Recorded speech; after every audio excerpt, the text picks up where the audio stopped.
Hi, I'm Ed Kowalczyk from Live, and come check us out in The Hang. It's really bright and uplifting. It sort of jumps out of the speakers at you, rather than Secret Samadhi, which was much more of like, you know, have a bottle of wine and a joint and come in and maybe see what you can get from it. But this one, we designed it totally around the notion of making a hopeful record.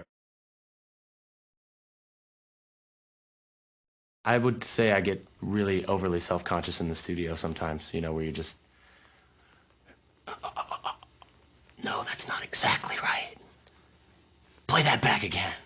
No! But then, these are the moments where you write songs like Voodoo Lady and just let it all hang out. We really don't take ourselves as seriously as people think we do. I mean, we take our performances and our records really seriously, and our songwriting. I mean, for The Distance to Here, we wrote over 50 songs, worked on it for almost 2 years.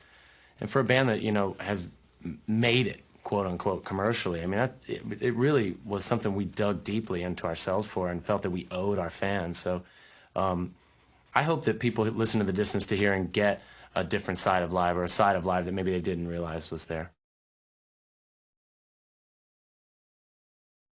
Yeah, Run to the Water was actually recorded butt naked. It was one of those ones where we knew it had to be done in the performance. The performance just had to be just it, you know, and we tried it a couple times, and Jerry just said, okay, we're going to dinner. So we threw everything down, we went to dinner, got a little sloshed. Not so much that you can't function, you know, because you got moderation, you know, in the studio. So we came back, just totally let it go. I looked out the control room window, and there's a bunch of naked men in the studio.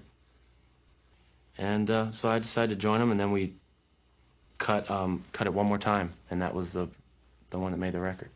So I don't know why.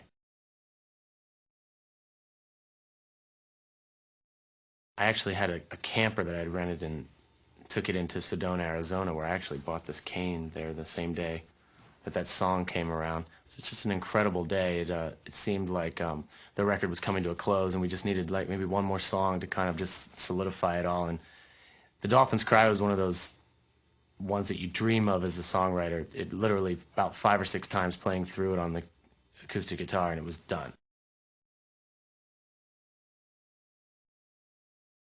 About 13, grade 8 or so, I was really heavily into, I had a jean jacket, you know, I wrote Ozzy on my hand. I was like, you know, hiding my my illegalities in my inside pockets, and I was a major head, as they would call them back then. Couldn't get enough of Ozzy Osbourne, Black Sabbath, and Iron Maiden. Then something happened. I met these guys that were playing like U2 songs and the Smiths, and we got together, and they kind of helped me graduate. Although I retained a little bit of my Black Sabbath influence, as you can hear on Lakini's Juice. We're not 14-year-old school buddies anymore, but we're friends now. We're like men together, and we're friends together, and in a way that is really mature. And I mean, it'd be lying if it was a cakewalk all the time. It's not. But our communication with each other is so sort of pre-verbal now. It's like kind of just this chemistry that we have.